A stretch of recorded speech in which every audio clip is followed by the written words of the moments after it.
সম্মানিত দর্শক, আসসালামু আলাইকুম। বিয়ের প্রলোভনে মাদ্রাসায় পড়ুয়া এক ছাত্রীকে দিনের পর দিন করলেন পাশবিক নির্যাতন সেই মাদ্রাসারই হুজুর। প্রিয় দর্শক, তেমনই একটা গুরুত্বপূর্ণ ভিডিও দেখাবো আজকের এই ভিডিওর মাধ্যমে। পাশাপাশি বর্তমানের একটা ভাইরাল কল রেকর্ড শোনাবো। তার আগে আমার ছোট্ট একটা রিকোয়েস্ট, আপনি যদি আমার চ্যানেল নতুন দর্শক হয়ে থাকেন অবশ্যই ভিডিওতে একটা লাইক দিয়ে চ্যানেল সাবস্ক্রাইব করে আমাদের সঙ্গে থাকবেন প্রতি মুহূর্তের এমন নিউজ এবং ফোনালগুলো পাওয়ার জন্য। চলুন প্রিয় দর্শক, প্রথমে আমরা সেই ভাইরাল নিউজটাকে দেখে আসি। বোরকা পরা অবস্থায় ছিলাম, ও আমার কাপড় খুলে এটাই নাই। পরে আমি অন্যদিকে ফিরে দাঁড়ায় দাঁড়ায় কান্না করছি, চিৎকার করি নাই, চিৎকার করতে দেয় নাই। হাত দিয়ে আমি ওরে সরাইয়া দিছি, ও তা আমার কাছে আসছে, জোর করেই করছে, আমার কোনো ইচ্ছেই ছিল না। ওই ছেলের সাথে আমি মেয়ে বিয়ে দেব। প্রেম, প্রতারণা আর গোপন ভিডিও কাণ্ডে এক তরুণীর জীবন কতটা ভয়াবহ অন্ধকার নেমে আসতে পারে তারই যেন বাস্তব ঘটনা সামনে এলো এবার। মাদ্রাসায় যাতায়াতের পথে পরিচয়, প্রতিদিন রাস্তার পাশে অপেক্ষা, কথা বলার চেষ্টা, আর রাজি না হলেই ভয়ভীতি। পরিস্থিতি এতটাই অস্বস্তিকর হয়ে ওঠে যে একসময় আতঙ্কে মাদ্রাসায় যাওয়াই বন্ধ করে দেন। আমার একটা ছেলের সাথে সম্পর্ক হয়, ছেলের নাম আবু সাইদ। আমি মাদ্রাসায় যেতাম, তখন ছেলে আমার পিছনে ঘুরতো, অনেক বিরক্ত করছে। ওর সাথে আমি সম্পর্ক না করলেও আমার মাইরা ফেলাইবো, দইরা নিয়ে যাবো, এগুলো বলছে। পরে আমি মাদ্রাসায় পড়া বাদ দিয়ে দিচ্ছি, মাদ্রাসায় আর যাই নাই। কিন্তু তাতেও থেমে থাকেননি আবু সাইদ। এক পর্যায়ে জোর করে তার মোবাইল নম্বর নেয়া, এরপর শুরু হয় রাতভর ফোনে কথা বলা। প্রথমে খুব ভালো ব্যবহার করত, আর সেই বিশ্বাস থেকেই ধীরে ধীরে আবেগে জড়িয়ে পড়েন তিনি।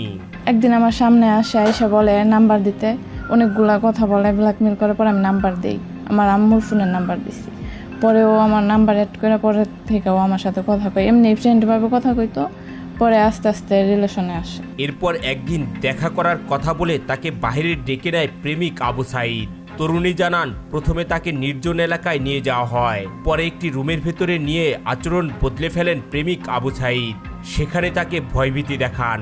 এক পর্যায়ে পরিস্থিতি এতটাই ভয়াবহ রূপ নেয় যে এ সময় কান্নাকাটি করে হাতে পায়ে ধরেও রেহাই মেলেনি। পরে ওইদিকে নিয়ে যায়, ফুলবাড়িয়ার ওইদিকে নেওয়ার পরে ওইখানে নিয়ে বলে যে তুমি একা আসছো, এখন তোমার আমি মাইরা ফেলাই, লোকেও দেখবো না।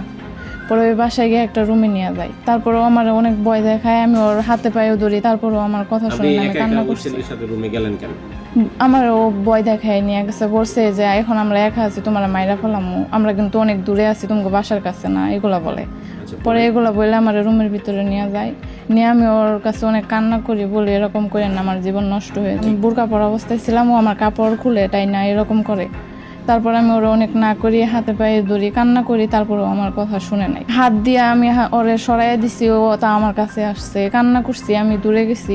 কান্নাকাটি করছেন, আশেপাশে মানুষ শুনে না, আমি তো অনেক চিৎকার করি না, চিৎকার করতে দেয় নাই। বলছে কেউ শুনলে যদি কোনো মানুষ আসে তোমার মাইরা ফেলাম। পায়ে পর্যন্ত দৌড়ছি ওর, তারপরেও আমার কথা শুনে নাই। বলছে যে এরকম করলে আমি এখন আমরা অনেক দূরে আছি, তোমার মাইরা ফেলাম। জোর করেই করছে, আমার কোনো ইচ্ছেই ছিল না।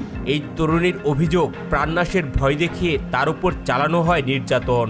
এ সময় গোপনে ভিডিও ও ছবি ধারণ করা হয় বলেও দাবি তার।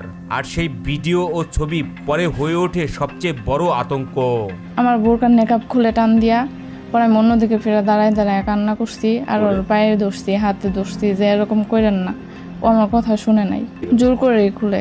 আমার বোরকার একটা ফিতাও ছিঁড়ে গেছে, ও টান দিছে পরে। ভুক্তভোগী তরুণীর দাবি, ঘটনার পর যখন তিনি পরিবারের সবাইকে জানিয়ে দেওয়ার কথা বলেন তখনই তাকে দেয়া হয় হুমকি। ভিডিও ও ছবি সামাজিক যোগাযোগ মাধ্যমে ছড়িয়ে দেওয়ার ভয় দেখানো হতো বলে অভিযোগ তার। পরে আমি বলছি আমার বাসায় গিয়ে আম্মুর কাছে বলে তুমি এরকম করছেন, তখন আমার ভয় দেখায়, বলে পিক তুলে রাখছি, এগুলো বলে, আবার বলে মাইরা ফেলাইব। পরে আপনি সেদিন কিভাবে আসলেন ওইখান থেকে? পরে ওই আমারে নিয়ে আসছে, আমি গাড়িতে নিয়ে উঠাইছে, আর বলছে কারো কাছে কিছু বলবা না। আমি বলছি বাসায় গিয়ে বইলা দিম, এরকম করছে। এরপর থেকেই যেন বদলে যেতে থাকে তার পুরো জীবন।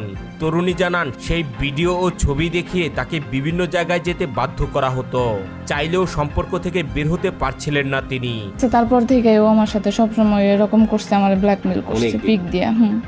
এর পরবর্তীবার আমি জায়গার নাম জানি না, ফুলবাড়িয়া থেকে আরো অনেক দূরে।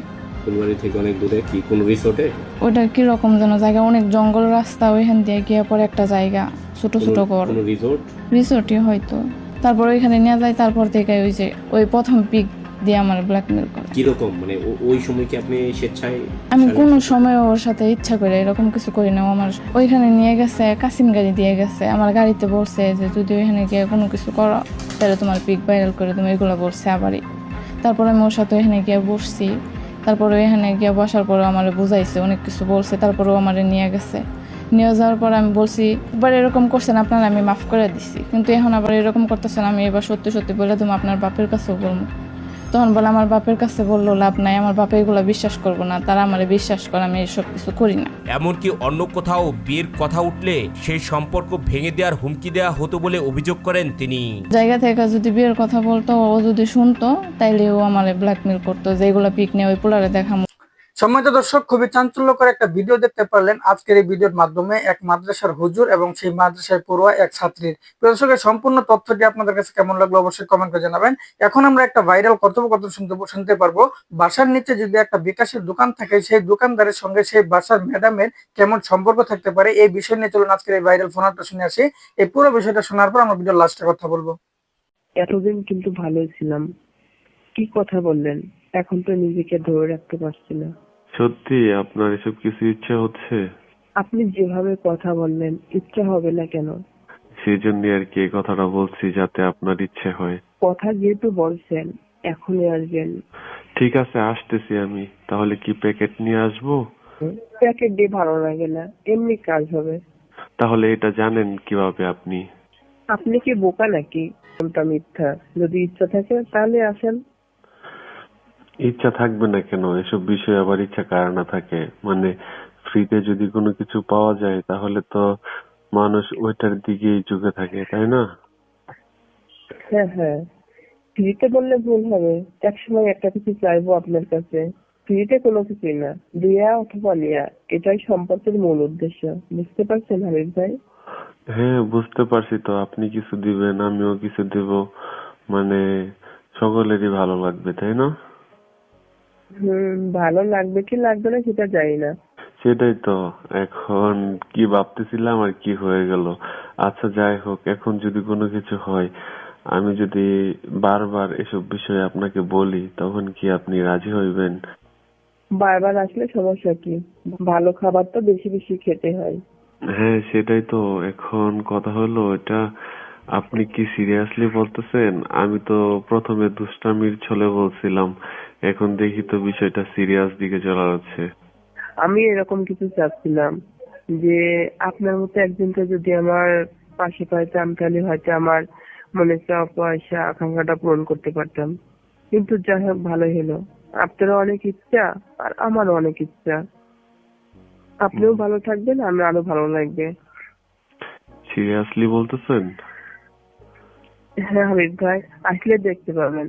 আসলে তো দেখতেই পারবো, তাই তো বুঝতেছি। সম্মানিত দর্শক, বাসার নিচে বিকাশ দোকানদারের সঙ্গে সেই বাসার মালিকের ম্যাডামের সঙ্গে যে সম্পর্কটা একটা কথোপকথন শুনতে পেলেন তাদের দুজনের ভিতরে, এই সম্পূর্ণ ফোনালাপটা শোনার পর নিশ্চয়ই আপনাদের বুঝতে বাকি নাই এদের দুজনের ভিতরে সম্পর্কটা কি ছিল।